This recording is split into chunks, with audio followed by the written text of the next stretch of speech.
Morning everyone, and welcome to our fourth session of MindSpeak this year. And I'm really excited to have Tim Carstens, who's the Managing Director of Base Resources. You might not know, but I come from the coast. I was born in Mombasa, and Tim's projects, well, the big one is in Kwale, but they're also looking at Mambrui, Kilifi, and Vipingo as well, and I'm sure he's going to tell you about that.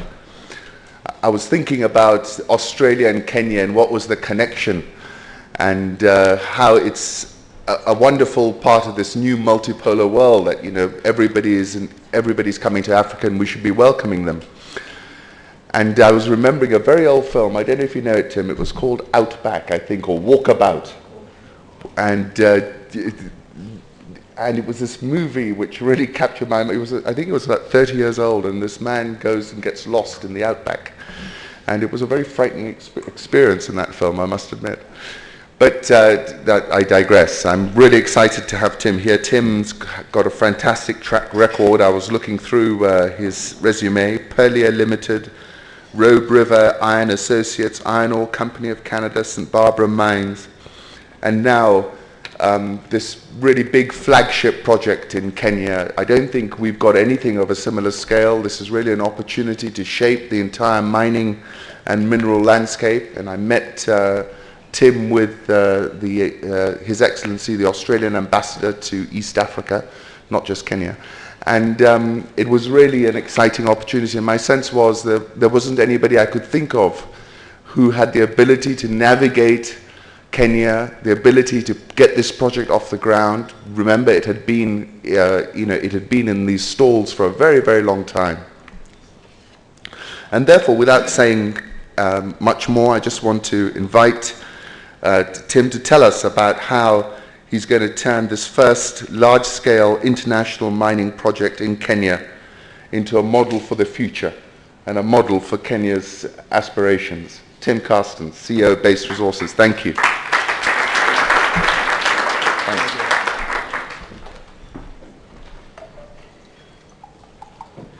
Excuse me while I just get prepared. Thanks very much for that introduction. This is a flagship mining project, not just for Kenya, but also for Base Resources. So for both of us, it's something we should be pretty excited about. As you'll see from this presentation, it is a particularly exciting project. It's a very, very large-scale project. When it's up and running at full production, it's forecast to be probably the foremost rutile production project in the world. It's something that is really going to put the mining industry on the map in this country.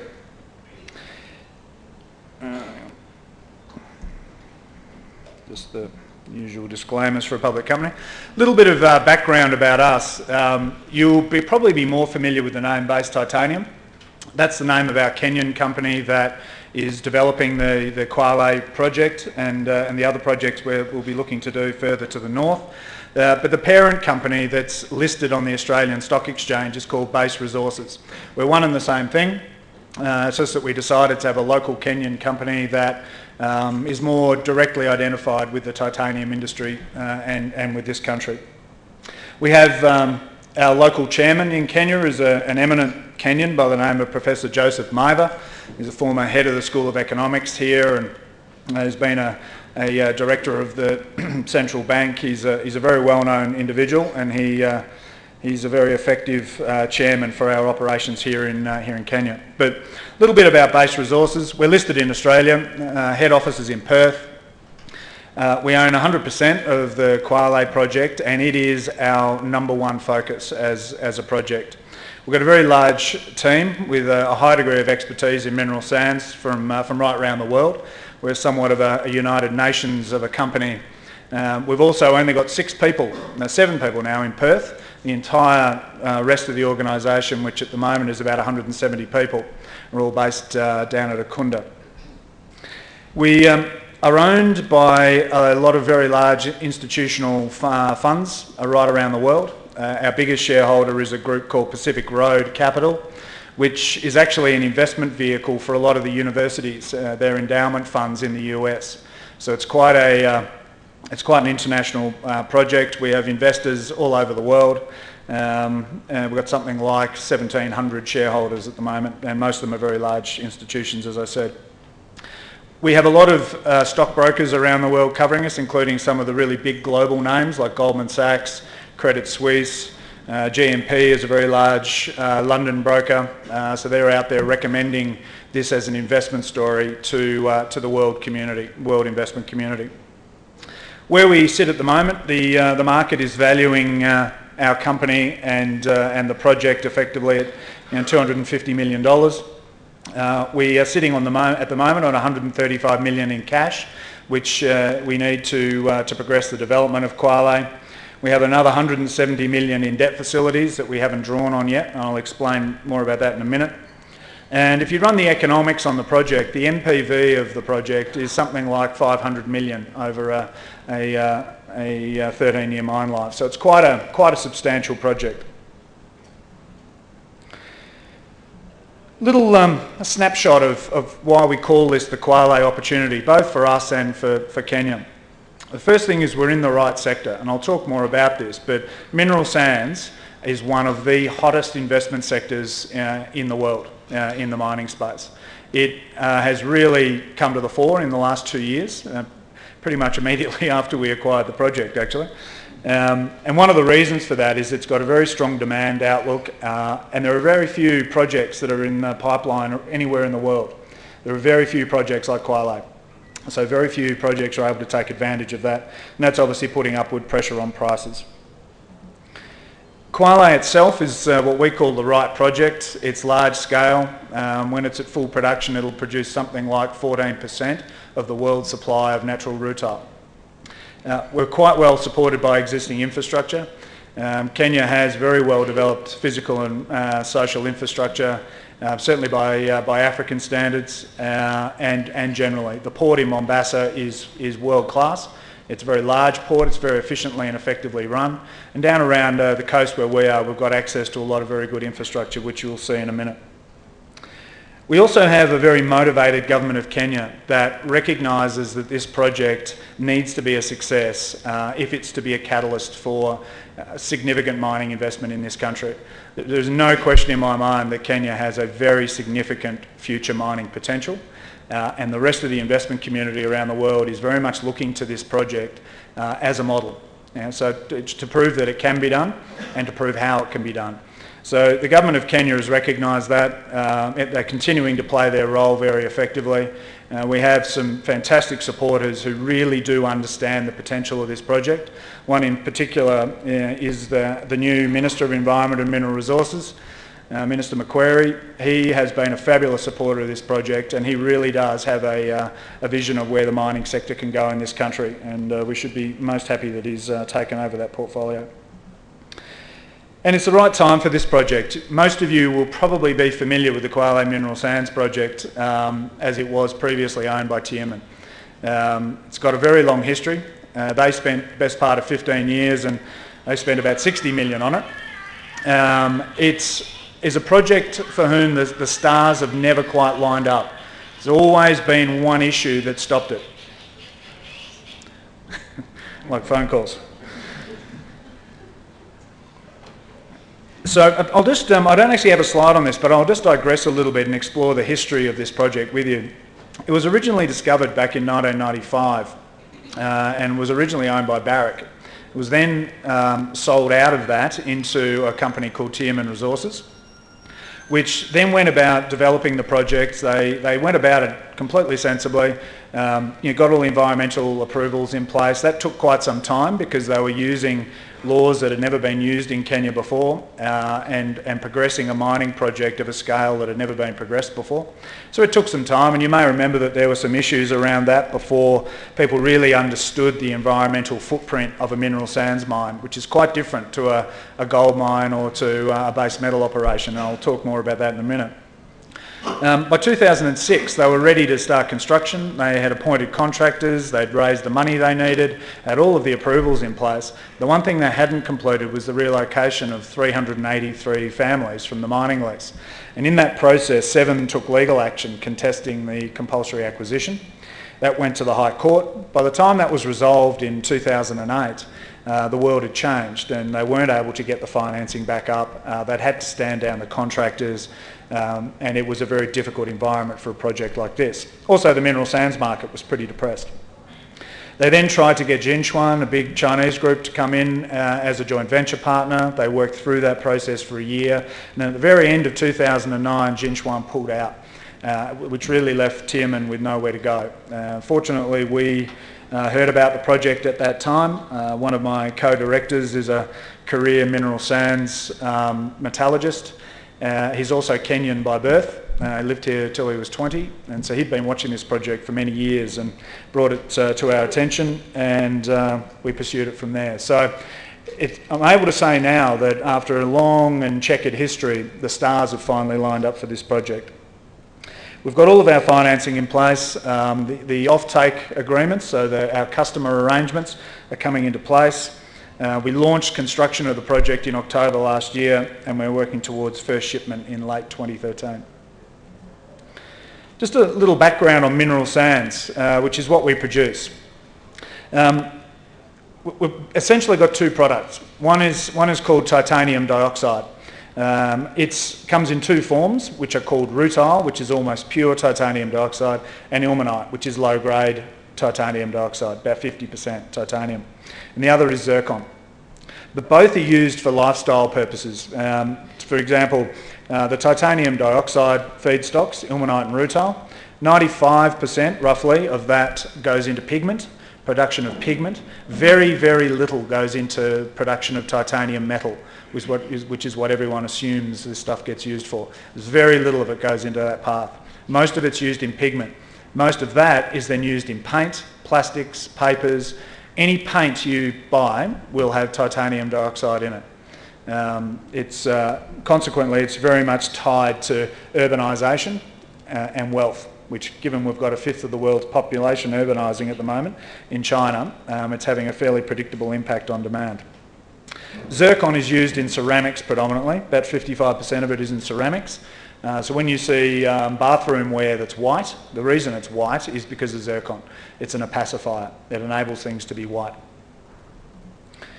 Now, the driver of world demand now very much is China. Western world is stabilised. There's a very strong correlation between GDP per head and consumption of titanium dioxide and zircon. The wealthier countries get, the more of this they use per person.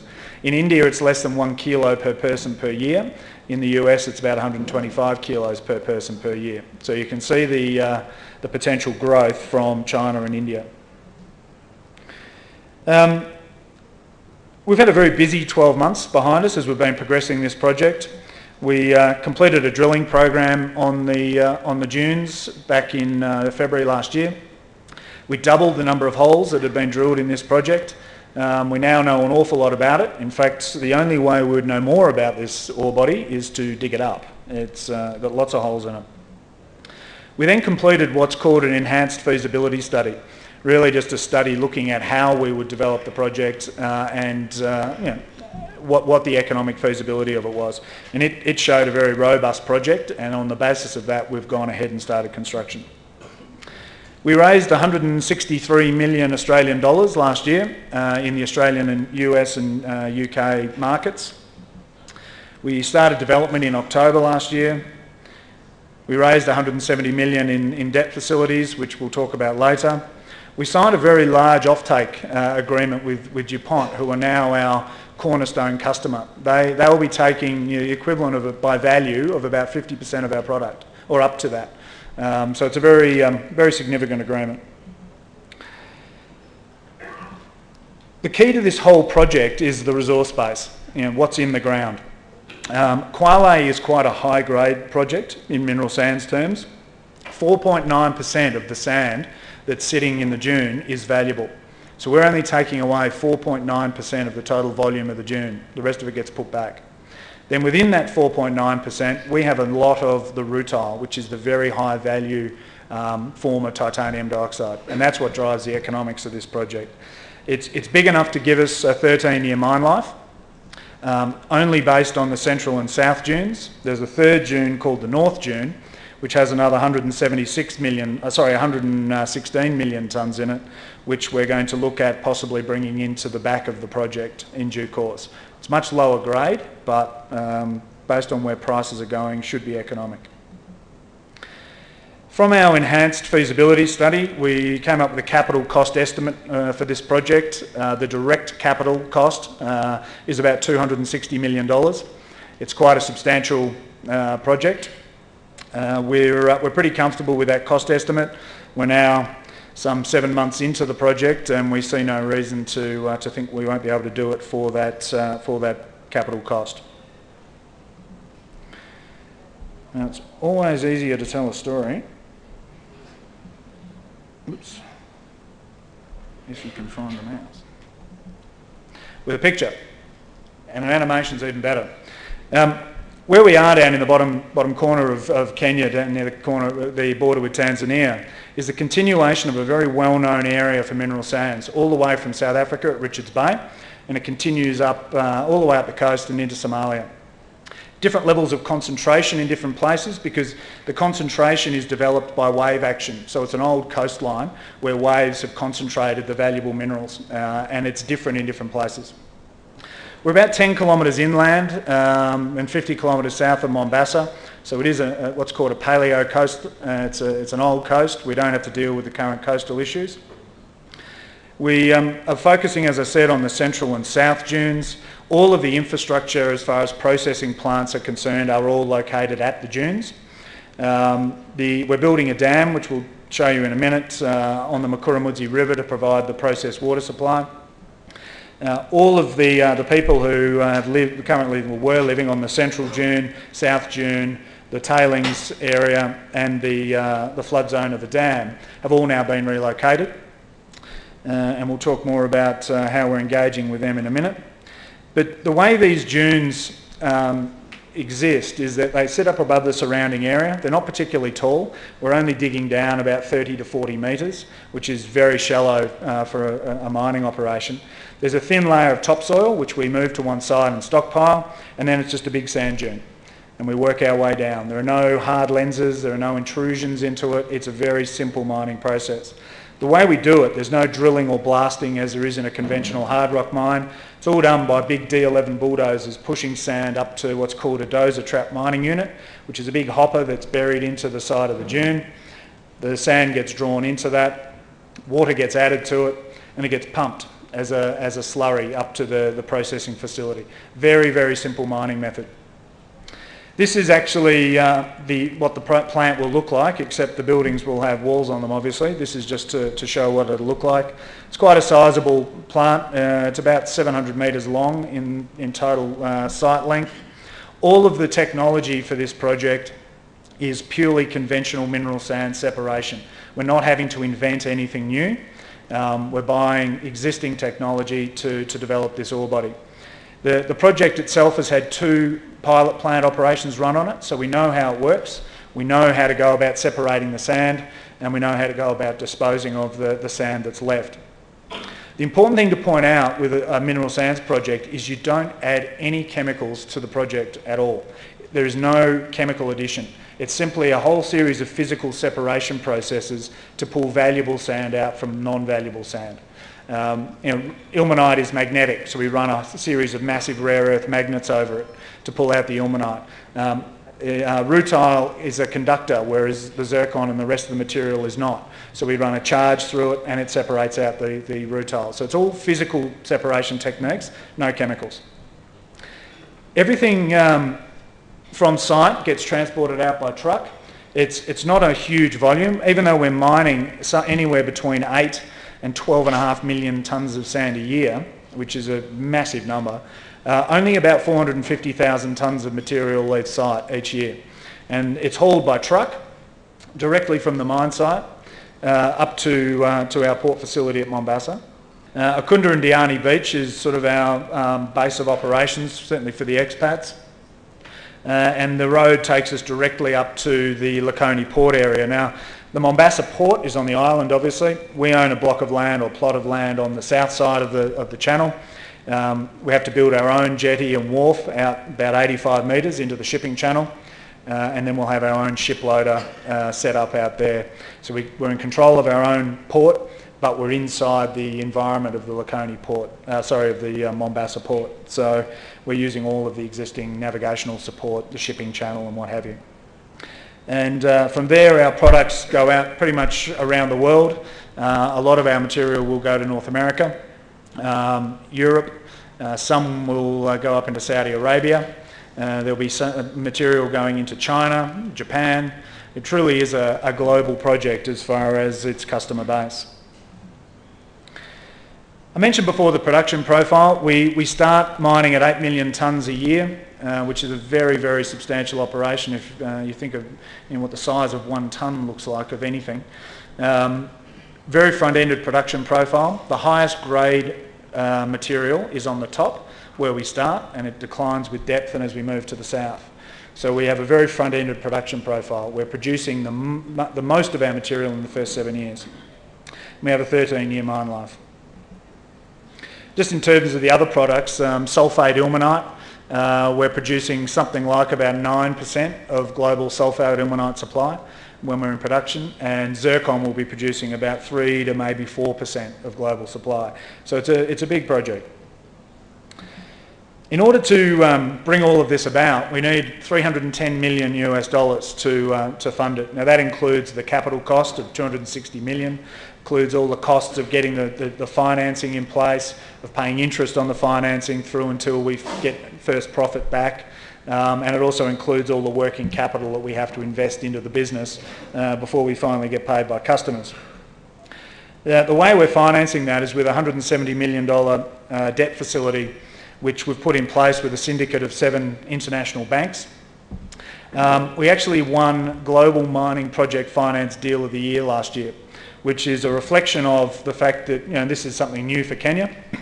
It's also a reflection of the fact that people see some real opportunity in this country from an investment point of view, and the fact that someone has now been able to put in place a commercial debt facility like this is a good sign for future investment into this country, and it's seen as being a catalyst for future investment by the investment community. Kenya as a destination for investment, I can tell you, in international markets has been steadily improving over the last 2 years. One of the best guides for how the world sees risk in Kenya are the premiums for political risk insurance. 2 years ago, you'd be paying probably 200 basis points or 2% of the value of a loan for insurance. It's now less than 1%. It's been a dramatic change in the way the world perceives Kenya. The balance of the funding for the project has come from our shareholders. We brought in a whole lot of new shareholders, big institutions that I talked about before. They put $140 million in at 55 cents a share. We completed that in September last year, and we also raised another $22.6 million from our existing smaller shareholders who had sort of carried the company through the early years. And that leaves us with $25 million to spare. It's a bit of an Australian phrase, but we call it walking around money. Just to have something in your pocket just in case something happens. So it's... You're a big hitter. Yeah, you should see the size of my wallet. Unfortunately, it's not mine. But no, we've got the capacity to deal with issues and also to take advantage of opportunities that we see emerging while we're busily building this project. Which sort of brings us to where we are right now. That line probably should move along a little further, given that we're at the end of April. But the big blocks of work that are underway at the moment is we're working towards drawing down on our loan for the first time around June. And we don't actually need the money from that loan until around November, but we want to make sure that the loan is live and that the banking syndicate is committed. So we're working towards that at the moment.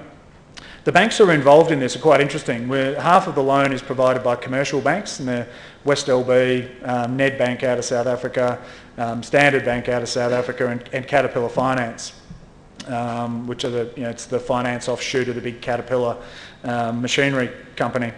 The other half is provided by some development financial institutions from Germany, France, and the Netherlands.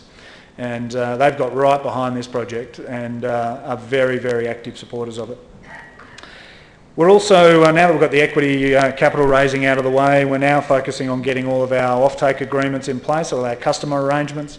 I mentioned the DuPont one before, that's the biggest, that's our cornerstone, but we've got a few others that are falling into place, and I'll talk about that in a minute. We're now well advanced on project construction.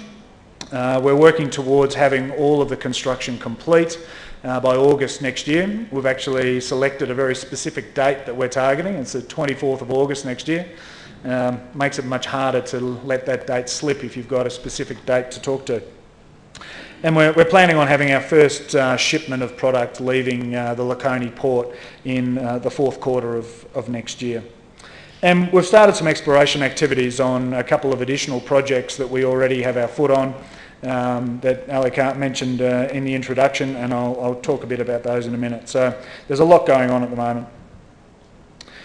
As far as implementation of the project goes, we've taken a bit of a different approach to the way a lot of companies go about building a complex project like this.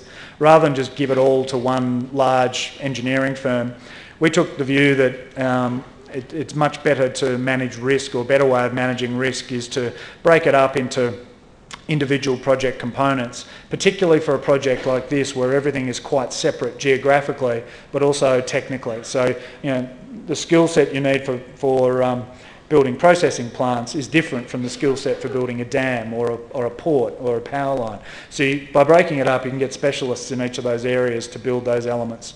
We then put in place what we call an integrated management team, which is our team that sits over the top of all of that and knits it all together and controls it. Now, we've got a very substantial team. As I said, there's something like 170 people involved in the project directly.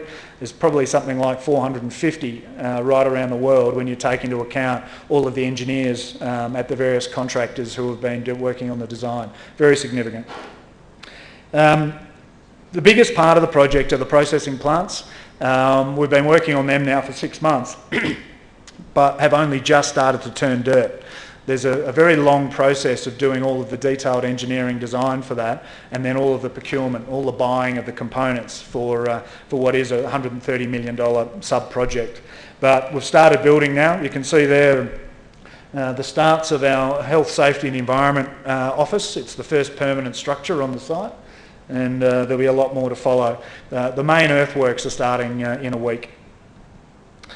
Then we've got our port. It's being built by WSP, who are a big group out of South Africa who do a lot of port works, and I believe they've done some work at Mombasa previously. We're very happy with their level of expertise. The piling for the jetty will be starting in May. It's all moving along quite well. The power line is being done by CG Global, who are a Belgian group. They build a lot of power lines in Kenya. And for those of you who are familiar with the area, they actually built the Galu line that runs from Rabai down to Galu that we're connecting into. So they're well familiar with working in that area. We've started clearing the whole line now, where the line's going, and the footings for the towers, work has started on that.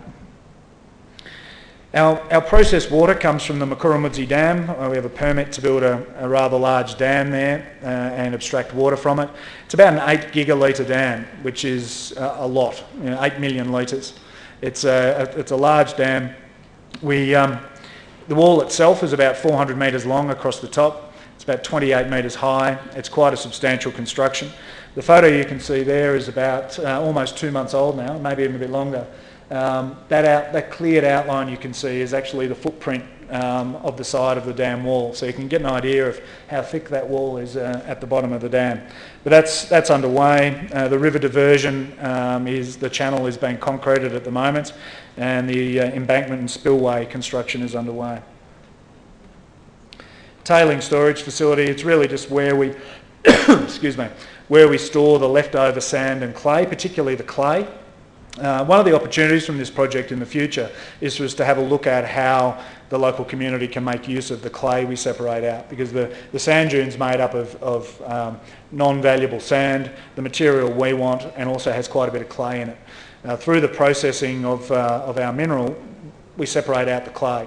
So we're looking to keep that in a separate area that then presents some opportunities for later use, as does the whole area, because all of the sand goes back into the sand dune after we've taken our 5% out, and then we can profile or shape that land to any shape that would suit a later industrial agricultural undertaking. And I'll talk more about that in a minute in relation to our community approach. We're building a rather wide road. That's the access road from the mine to the A14 highway. It looks more like a freeway than a highway. It's quite a substantial road. We have heavy vehicle access along that now into the plant site. It'll be finished with tar on the top of it by around August. And then there's a whole series of other projects that we have to do ourselves, and we're buying a lot of Caterpillar equipment. We have to fabricate or design and have fabricated the dozer trap mining unit that the sand gets drawn into, and a whole lot of other things. But that's how the whole thing comes together and gets knitted together by our integrated management team. Now, rutile I was talking about before, the high-grade titanium dioxide, that accounts for about 47% of our revenue. DuPont are committed to taking 75% of that. We have the option of putting the rest to them if we want, but we've agreed terms with two very large titanium metal producers in Japan, and we're looking to finalise that documentation in the next month or two. So that's coming into place.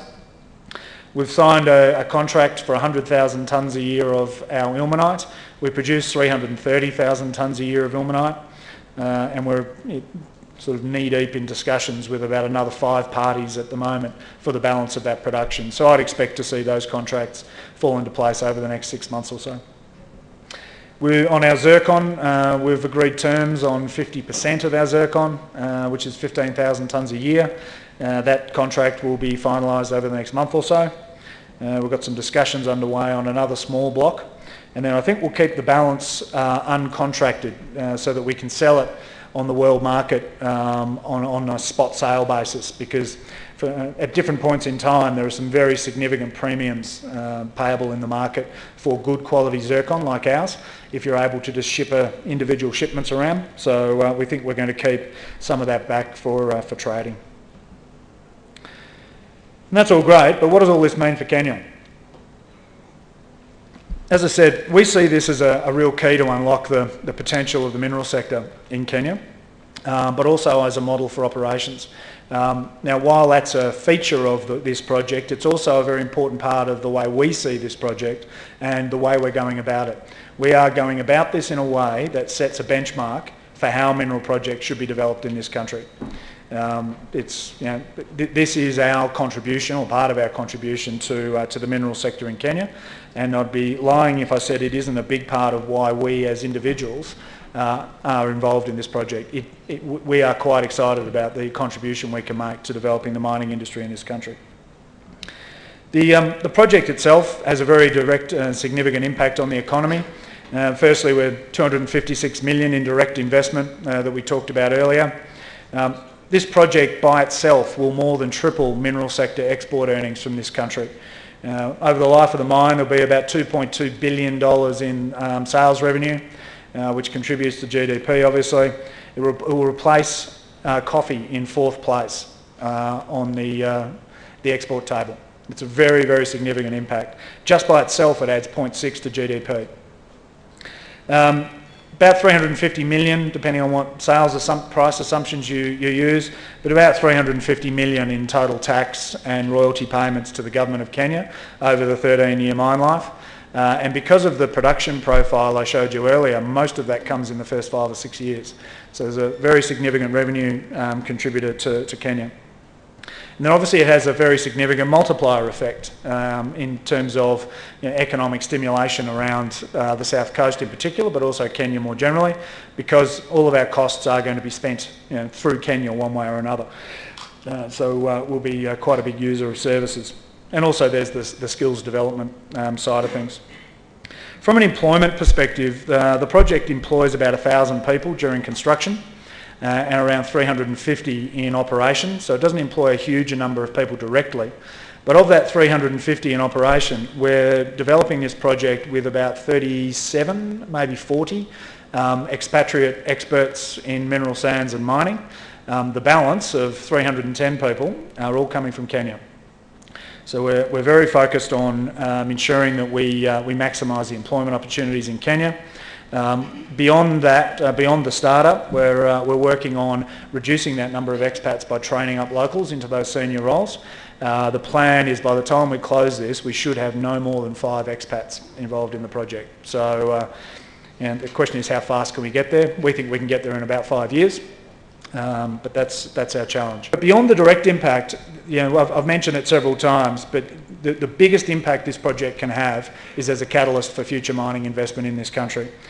We do have very high international visibility due to the fact that we have a global shareholder base, we have a global funding base, we have a global customer base. I spend a lot of time travelling around the world talking to investors about what we're doing, so it has high profile. We are focused on establishing a model for operation here in terms of the way we deal with community, the way we deal with environment, the way we engage with government. We're looking to elevate this to a strategic advantage for ourselves for other projects in Kenya, but that also has the impact of really setting the benchmark for everyone else. The government in Kenya has played its role extremely well in this project. There's an investment agreement in place with the government that provides financial stability for the project and sets out our respective rights and obligations in relation to building this project. The government is actively going about modernising the mining administration in this country. The new Mining Act, when it finally gets passed by Parliament, will be a very large step forward in setting the environment for future investment. And we've seen a very high level of collaboration from the government on issues that inevitably emerge as you develop a very complex project like this. You always do end up running into some bumps on the road. We have had a high degree of collaboration in that, and as I said, with some very strong supporters in government. It also has a very big impact on our community, as I mentioned earlier. There have been a total of almost 500 families relocated to make way for this project. There were the 383 that Tierman relocated and completed that work back in 2008, 2009. We've just completed another 116 relocations. These were people who were squatters on the flood zone of the dam. They have now all been relocated, compensated, and we had a rather large party to celebrate the end of that. It was good fun. But we've gone about conducting this in a particularly effective way. I mean, to give you an example, we don't differentiate between squatters or landowners. We treat everyone as if they own the land. So if you're a squatter and you have an identified area of land that you see as yours and everyone, the community sees as yours, we'll compensate you for it in exactly the same way as if you owned it. So when these people have moved, they've gone from the land they by and large didn't own to owning 5.5 acres of land, plus having cash compensation for the land, plus the structures, plus everything else. So we've gone and done a few economic surveys to have a look at what impact that relocation had on the original people who were relocated. And I can say without exception, it was economically positive for all of the people who were involved in the original relocation. So, we're adopting World Bank standards in the way we go about doing this. We, as I said, we bias our recruiting and training to local people. I'll talk about it now. We've been absolutely delighted with the educational standard of people in Kenya in technical disciplines that you wouldn't think that Kenya had the expertise in, because there is no large-scale mining. We've recruited, as an example, we've recruited a group of local geologists who have come from the University of Nairobi, and according to our exploration manager, these guys, their technical skills are better and in some couple of cases by some way, better than the technical skills you would expect to find from someone who came out of a university in Australia. That's a country that is built on mining to a large extent. So Kenya really has no reason to have that level of geological capability, but you do. The quality of people has just been fantastic.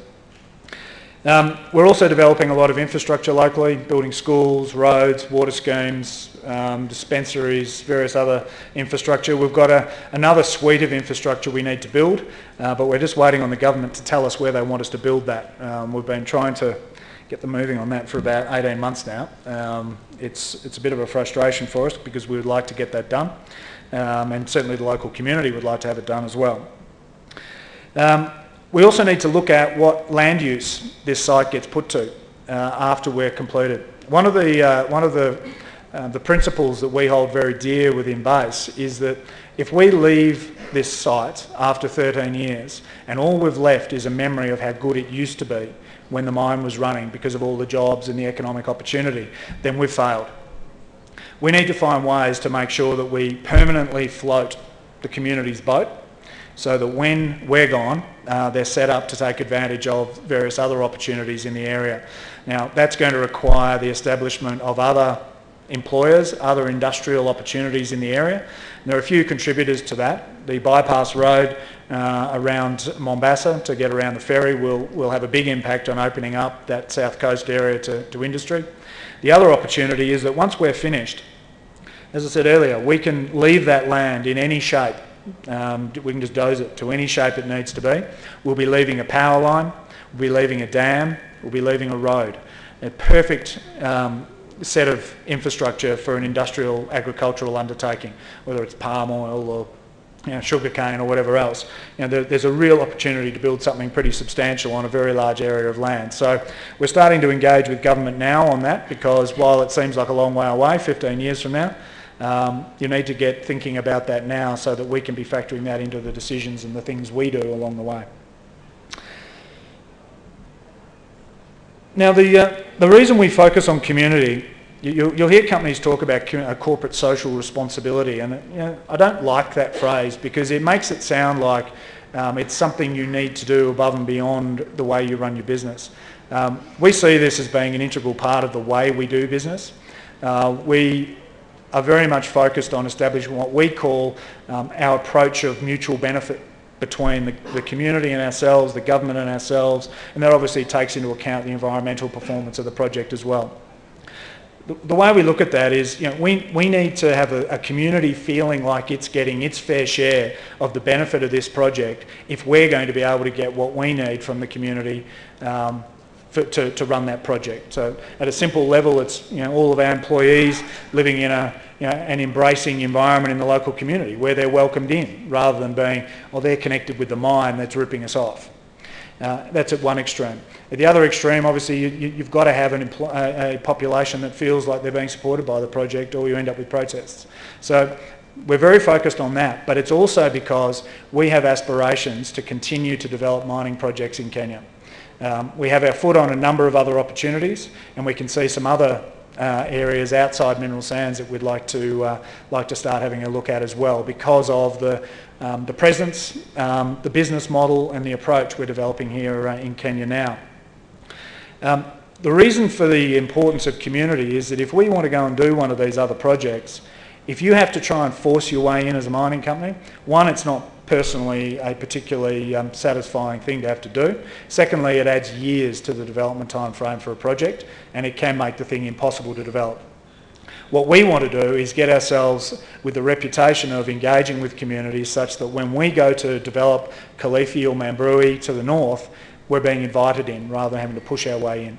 Now, we've started drilling on Kilifi and Mambrui already, and we've experienced that sort of welcoming from the local community. They've seen the way we've gone about what we've done on the south coast, and they seem to see that as something that they'd like to see for themselves. So we've got these three projects. I mentioned earlier that Kwale project, as it is at the moment, has about 146 million tonnes in it. These two projects, Kilifi and Mambrui combined, are about 1.4 billion tonnes. They're 10 times the size. Now, we've started doing some drilling work on these to better understand what's there, and we'll continue with that work over the next 12 months to decide which of those we would like to progress further. But there's a definite opportunity there. There's a third project that we have some rights to. It's called Vipingu, and for those of you who are familiar with that area, it just happens to be where the Vipingu Ridge Golf Course is. So I think if I wanted to make myself extremely unpopular in Kenya, I would propose that we go down there and start A, drilling holes in it, and B, digging up the 18th green. So that's one that we'll we'll put the cue back in the rack on that one. I don't think we'll worry about it, and we'll focus on the others. But there's lots of opportunity on that coast. Mineral sands continue all the way up into Somalia. I've had to draw a line on the map to stop our exploration guys going too far north. They don't want to suddenly discover they've been kidnapped. But we'll certainly keep our eye on the opportunity.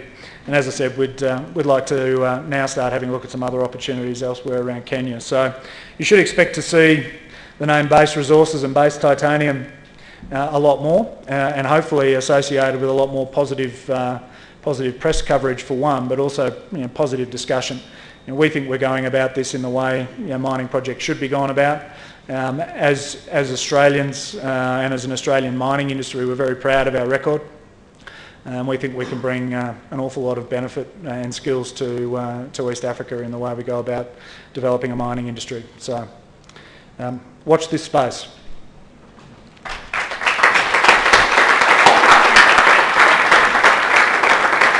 I was just noting down some of your presentation. You just said that you are looking for other opportunities in Kenya. It's well known fact that northern Kenya currently sits on so many large pool of natural resources currently being exploited in Turkana, the oil, but on the eastern part of Kenya also, which is part of northern Kenya, there are other resources, which we also have exclusively covered in our last issue on oil exploration in Wajir County. So will you mind to let the audience know if the Base Resource Limited will mind exploring resources in northern Kenya? That's my first question. And my second question is, and you also said that resources are going all the way to the coast of Somalia. And Somalia also, northern Kenya somehow extend to part of Somalia. So what are your plans for that part of the region? Okay. Those are my two questions. Thank you. Okay, that's fine. As far as northern and eastern Kenya, there's no question that there's mineral potential there. Kenya has suffered from a lack of investment in the mineral sector for a long period of time, largely because 20, 30 years ago, a conclusion was reached that there really wasn't any mineral potential here. And it's really only in recent times, last 10, 15, 20 years, that people have started to reverse that view. And I think we'll start to see more investment in all areas of Kenya. Now, as far as the specifics of your question go, we've actually had our exploration guys go for a bit of a trip around, particularly in the northern areas, not too far from where the recent oil discovery was. And we're definitely interested, but for us right now, we're very focused on getting Kwale off the ground because without that being successful, we don't really have anything. So we're keeping an eye on it, and yes, we will go and cast our eye around the wider Kenya, but the focus right now is on getting Kwale off the ground. As far as the other mineral sands projects go, or the opportunities that are heading up into Somalia, again, we've had a bit of a look. We made a decision not to go too much further north because by its nature, exploration involves driving around in pretty remote areas, and so unless you're going to take the risk of having a problem, you need to take a small military force with you, and your military force is otherwise occupied. But look, we'll continue to watch that area. We've got our eye on some interesting areas, and we'll keep progressing that. So we will be looking much further afield. I'm a member of Young Entrepreneur, the Makura Dam, because I was born in that area. I usually go there to wash my clothes and all that Right. when I was young. Okay, my question is, the Makura Dam, it's actually a pathway to Gasi Ocean, and where right now, if you create that dam, the flow of water to Gasi Dam, and there is investment of Kwale, the Ramisi Sugar Company, they also want to use that water. Yep. Will be there any conflicts about the dam? Look, whenever you've got a couple of industrial opportunities that are competing for water, you're naturally going to have some element of conflict And look, those issues have been resolved in terms of the dam. We've got the permit to build it. But the thing that people need to understand is that there's enough rain in just the month of May to fill that dam. Everything else continues to flow down the river. So the amount we're actually holding back relative to the flow of that river is really quite small. We've done a whole lot of studies on the required water flow and the environmental release and the release of water that's required to sustain communities and everything else. And we had to submit that before the WRMA would give us the permit to build the dam in the first place. So, there's no question there's going to be sufficient water going down that river to, sustain what's further down and to make sure that the river maintains its health. True. And the second question is about the locals when they want to be employed. Will they be given the first priority?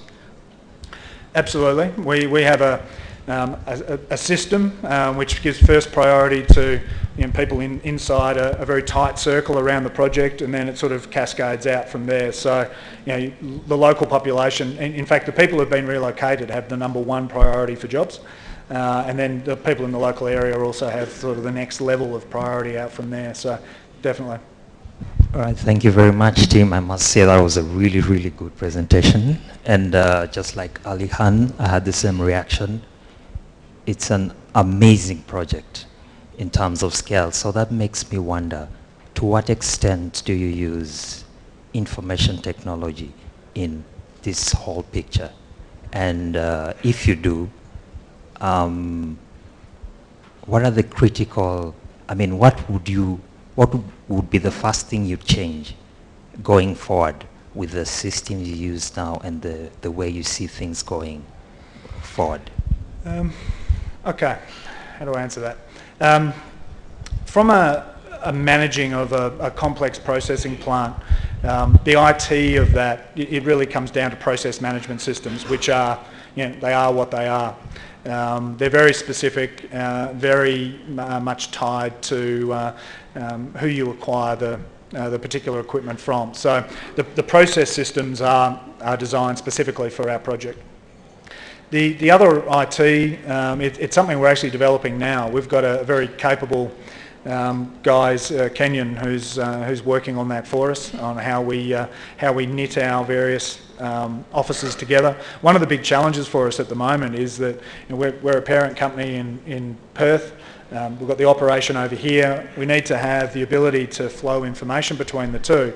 And for anyone who's got a mobile phone, which given how many people in Kenya have mobile phones, it's probably everyone in the room, you'll know that the network at the moment, given those undersea cables and how fragile they are, that's been a real problem for us. So that's one area we're putting a lot of focus into at the moment, is how we can get our IT communications working across the various locations without that sort of interruption. But IT doesn't play an enormous part in a mining business other than at a process control level. Thank you very much. David Wekesa is my name. I work with Metropolitan Kenya. I come from Bungoma County, and looking from your presentation, I'm very much satisfied that Kwale County is one of the luckiest guys. You can also do some research in Bungoma County, because we have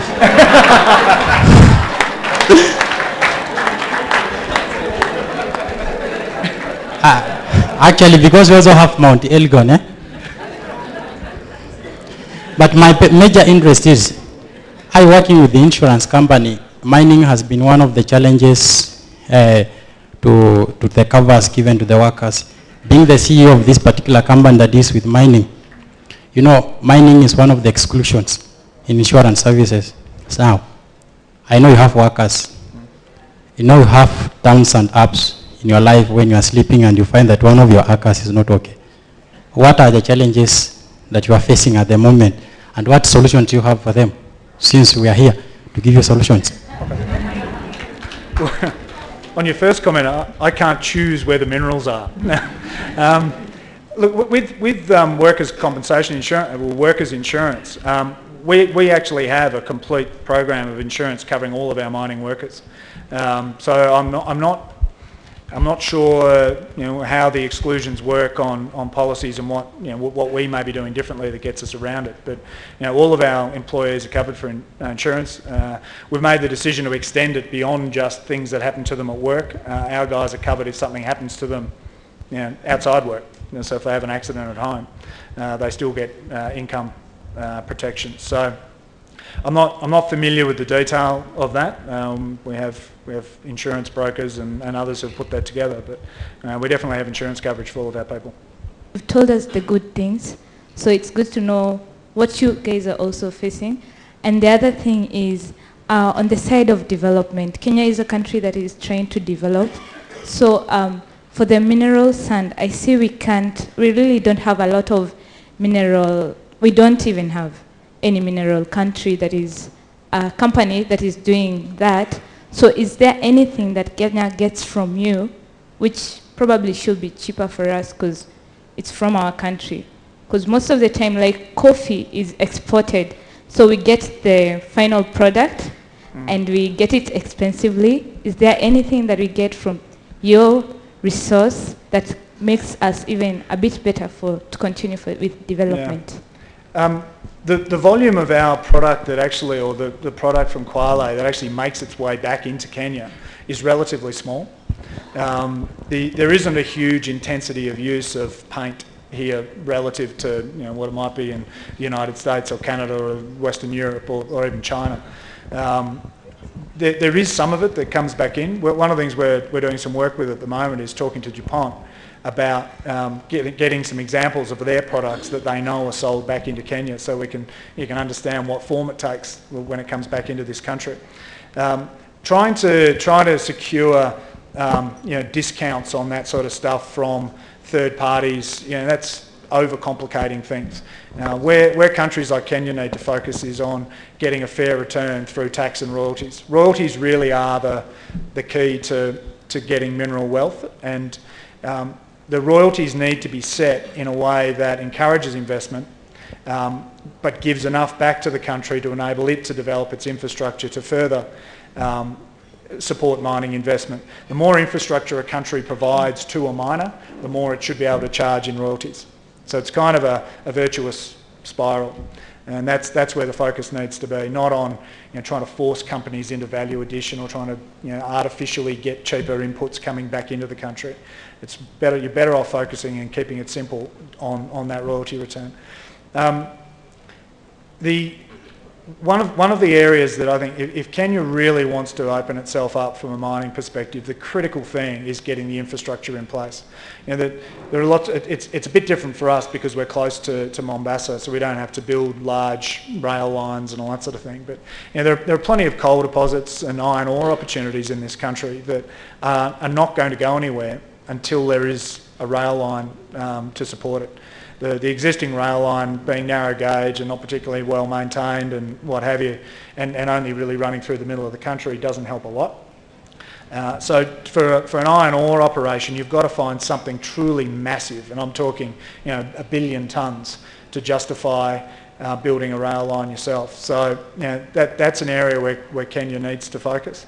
And I think the opportunity is undoubtedly there for Kenya to do that, not just for its own mineral potential, but to be the gateway through which its surrounding countries, which have fabulous mineral potential, export. Lapset is a perfect example of that, but I think you can probably go a bit further.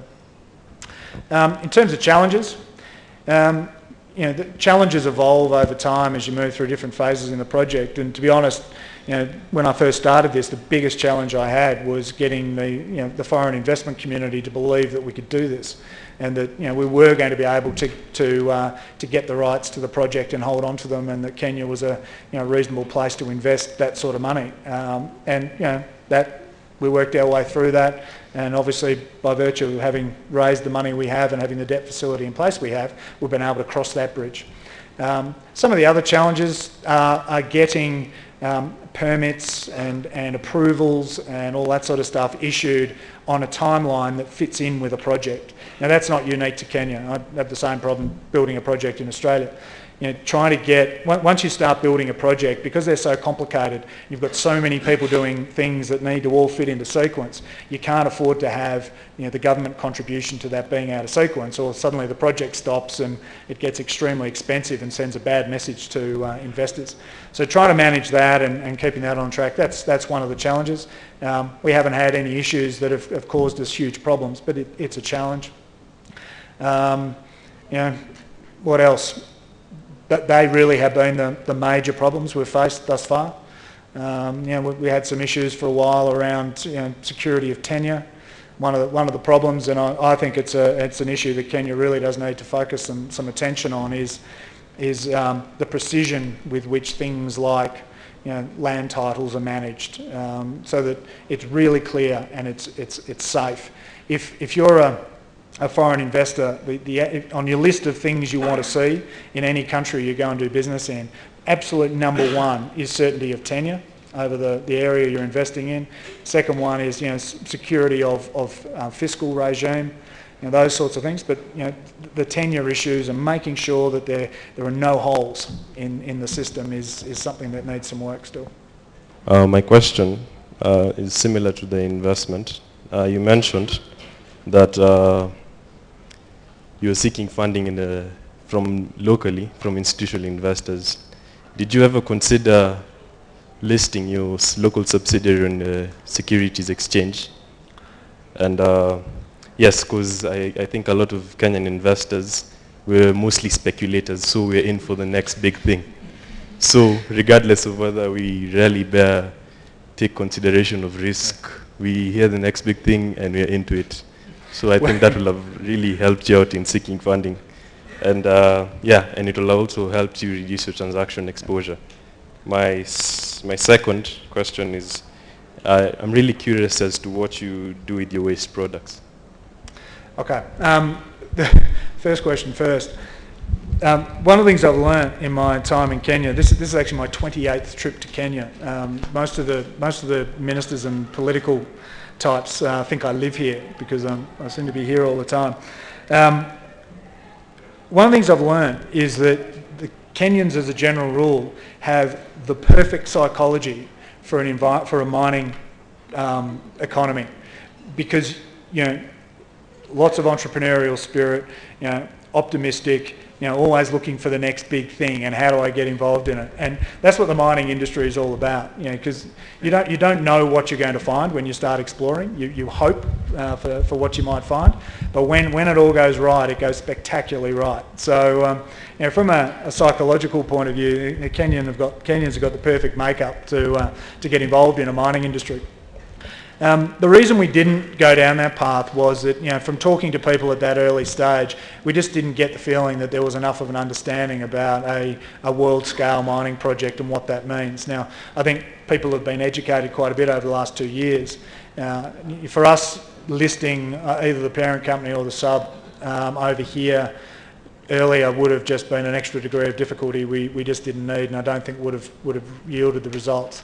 I think people needed to see a bit more of this and a bit more of the reality, particularly given that for the first year of our involvement, the level of cynicism I saw from people about this project, because they've heard, Tim and this, Tim and that, Kwale mineral sands, titanium mining, blah, blah, blah, but nothing really happening. There was that took us a long time to get over, so I think we're there now.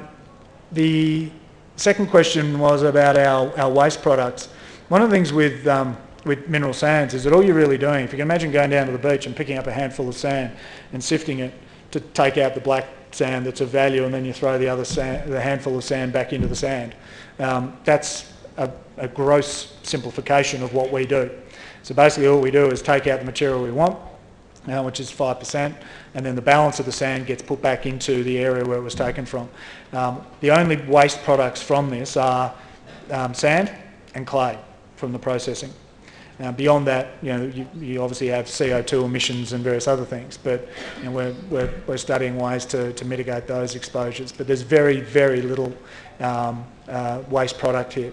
And that's one of the reasons why this is a perfect first mining project for Kenya, because it's a bit like the mineral sands guys will hate me saying this, but in some ways it's like mining for beginners, in that it's a very complex process to separate it, very, very technical, and it's almost an art form.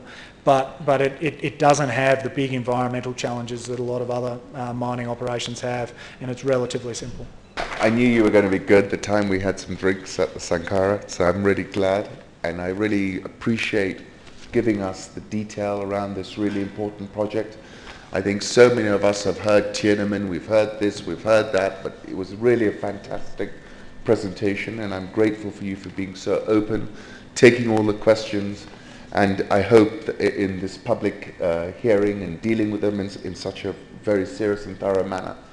And I hope as you move forward that all of us will prove to be your ambassadors as you grow this business, not only in Kwale, but in so many other different places in the region and abroad. And I wish all Kenyan CEOs would take the attitude that you have towards the community around them. Thank you.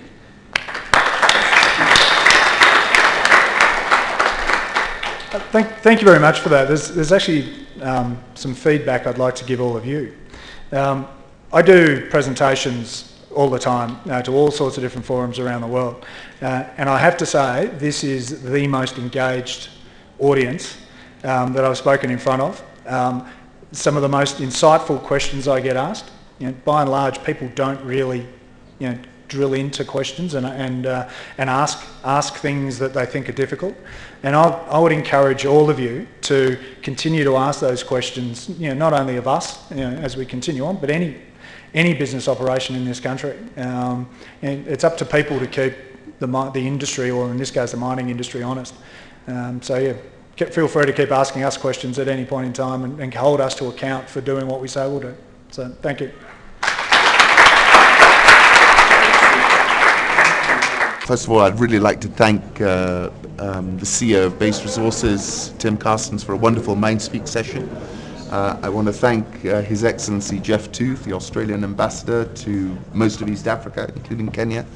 And I just wanted to give you a chance, Ambassador, to just give your opinion about the Australian business move into this region, about Kwale mineral sands, Base Resources, and how you see the opportunity for the country and for Australia as well. Thanks, Ali. Well, first of all, it's been a long time coming, and it should have happened before now. We have got Australian businesses operating here, but in too small a scale relative to the rest of Africa, in particular in the mining sector. As you're probably very aware, it's only 1% of the Kenyan economy, maybe less than 1%, employs handfuls of people compared to other African countries. In Australia, for example, it's 10% of the entire economy. It's 200,000 plus people employed by the thing, and the flow on to service industries to everything else is extraordinary. Kenya can go down that path. Kenya needs a more diverse economy than it has, and mining should be part of that. There's so much excitement now about oil, and there should be. Kenya has potential in oil, obviously. They've discovered oil. They haven't discovered oil yet in a commercial quantity. Now the excitement is probably coming a bit too early compared to the real potential yet. What we do have potential, and what Tim has shown today, and to a large and appreciative audience, is the potential of Base to really have a significant impact in Kenya, both purely on what Base is going to produce, its contribution to the Kenyan economy, but bigger than that, it's what we call the head-turning effect, showing to the mining sector that Kenya is open for business. It hasn't been open for business, really. It has been too difficult for mining companies to establish a strong presence here. Now, open for business, the rest of Africa is booming on the mining sector, many parts of the rest of Africa. Kenya's near neighbour, Tanzania, has a very strong mining sector. It hasn't been here. It needs to be, and the thing I'm most excited about, an Australian company is leading the way and is going to be the start of something big for Kenya. Thank you. Can I turn to the Australian company that's going to be something big for Kenya? First of all, Tim, thank you so much. It was a wonderful presentation. I think lots of people have heard words in their minds, but they didn't know exactly what you were doing and how you were going about it. Can I first ask you, what was your impression of the forum? Did you enjoy it? Well, I thoroughly enjoyed myself, and thanks for the opportunity. it was a really different audience from what I usually get to speak to, where you're speaking to a lot of jaundiced old investment community types, but to talk to an audience which is predominantly younger people, entrepreneurial people who are interested in leadership, looking more at this from the perspective of what can be learnt from it. How do we maximise the opportunity? People wanting to understand what we do, and rightly asking questions about our environmental approach, about our approach to communities, and the way we go about doing that. It was just I thoroughly enjoyed it, and as I said at the end, I really want to encourage people like this in Kenya to continue to ask those questions, to continue to look at all sorts of ways of learning from what we're doing here, because it's the head-turning effect, as Jeff referred to, for the mining industry, and that'll direct foreign investment in here, but there's a real opportunity for people to learn more broadly about a large-scale commercial enterprise like this in the mining sector, and that's part of how we see our value addition, which is a topic that gets thrown around quite a lot, and part of our challenge is to articulate to Kenya the full magnitude of value addition in lots of different ways, rather than the fairly narrow debate which tends to be about trying to go further down the economic path, which is that's something that I would personally encourage Kenya not to do, not to force that, because it frightens investors, because it's seen as being pushed down the path of doing something that's not economic. The better approach is to encourage investors to come in, encourage investors to provide a broader spectrum of benefit in the way they go about their project, and then over time, as scale makes sense, look at those various opportunities to go downstream. You made some very arresting comments. You talked about this potentially adding 0.6% to GDP. I've seen another report which is saying that base minerals is likely to overtake coffee as an export earner. It seems to me that when you look at the numbers, it's a real game changer in many respects, and that you're shouldering quite a big burden, because in a way you are going to drive the way it's perceived, the way people look at this industry. How do you feel about those aspects? I actually don't see it as a burden. I see it as an enormous opportunity, and something that I'm particularly excited about. And I speak for my whole team. We're all of like mind, and part of the reason we've been able to assemble a team of the quality we have is that they're all very excited about the opportunity to play that role, and the guys we're recruiting on these short-term contracts, like 3 or 4 years, we're recruiting people because of their bent to train other people. So we see it as a huge opportunity. We do see it as an obligation to set a benchmark for how mineral sector investment should be conducted in this country. Now that makes sense to us. Makes it harder for others to come in and do it the wrong way, and means that the mining industry will have a better reputation, which benefits all of us, than if suddenly you've got some pretty ordinary performers coming into the industry. But it just sets the industry up to have the right platform to grow the way it should. You mentioned about listing at the Nairobi Securities Exchange. There's been a shortage of supply of equity. You are in a very sexy space. You've made a compelling investment case. Now, for some of us here, who might not want to buy your shares on the Australian Stock Exchange, do you think realistically this is something you might be doing in the next 24 months? It's something one thing I can commit to is we will definitely be evaluating it properly. Then it comes down to whether it really does make sense in terms of the magnitude of people who can really get involved, and the level of complexity it adds, and how we would go about doing it. Because practically the only way to do it is to list the Australian company also in Nairobi, and I just don't understand yet how those two would interface. So it's something we need to look at. We've always wanted to look at getting Kenyan investment into what we're doing, but in the early days, people's eyes just glazed over when I started talking about mining and mining investment, and there was very much a view that you come back when you've done it. So it's happened very recently that we've really started getting people like today quite openly coming up to me and saying, well, that's all great, but how do I invest? How do I get involved? And well, you could have sold a lot of shares. I could have sold an awful lot of shares today. But that's something that we need to look at, because from my point of view, getting mining investment into this country is one thing.